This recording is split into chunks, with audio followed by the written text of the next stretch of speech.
आइए जानते हैं झारखंड के हर जिला हर क्षेत्र की छोटी से लेकर बड़ी खबरों को। उससे पहले चैनल पर नए जुड़े हैं तो चैनल को सब्सक्राइब करना ना भूले।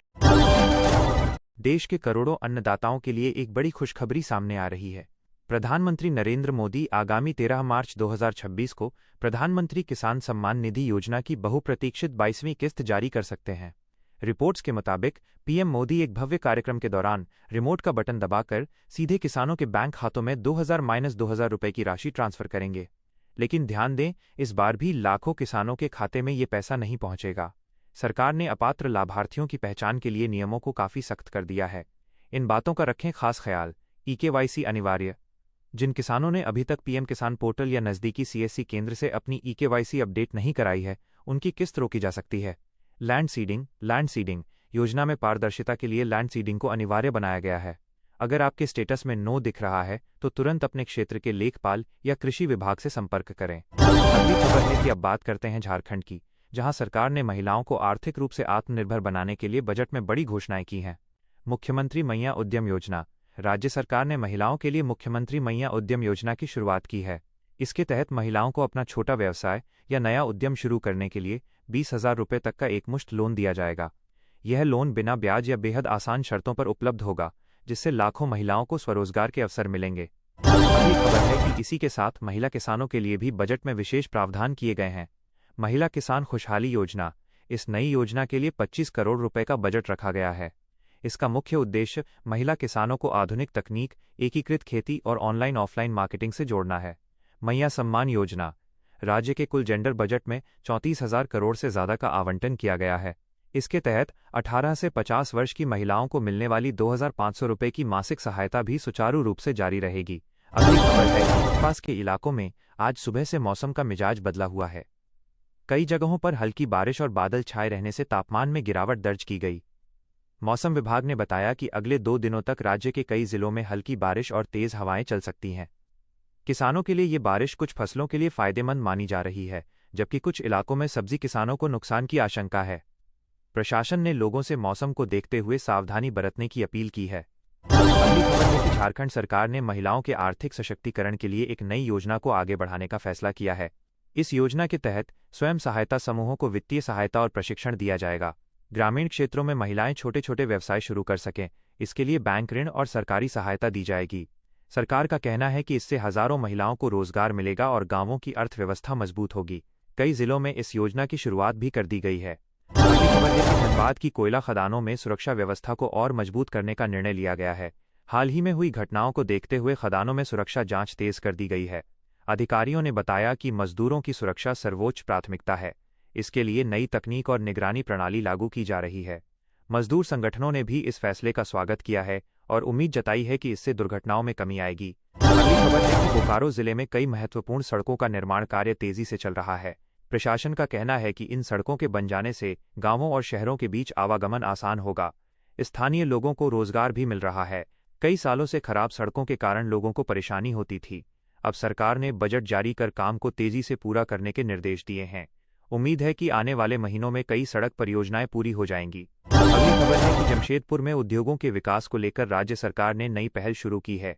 कई छोटे और मध्यम उद्योगों को निवेश के लिए प्रोत्साहन दिया जा रहा है। इससे स्थानीय युवाओं को रोजगार के नए अवसर मिलने की उम्मीद है। उद्योग विभाग ने कहा कि राज्य में निवेश बढ़ाने के लिए नई औद्योगिक नीति लागू की जा रही है।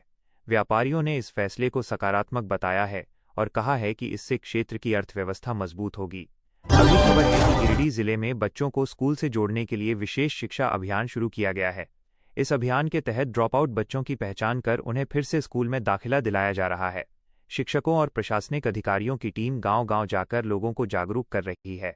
सरकार का लक्ष्य है कि हर बच्चा शिक्षा से जुड़े और जिले में साक्षरता दर बढ़े। अगली खबर है कि देवघर में पर्यटन को बढ़ावा देने के लिए कई नई योजनाएं शुरू की जा रही हैं। धार्मिक पर्यटन के साथ साथ अन्य पर्यटन स्थलों का भी विकास किया जा रहा है।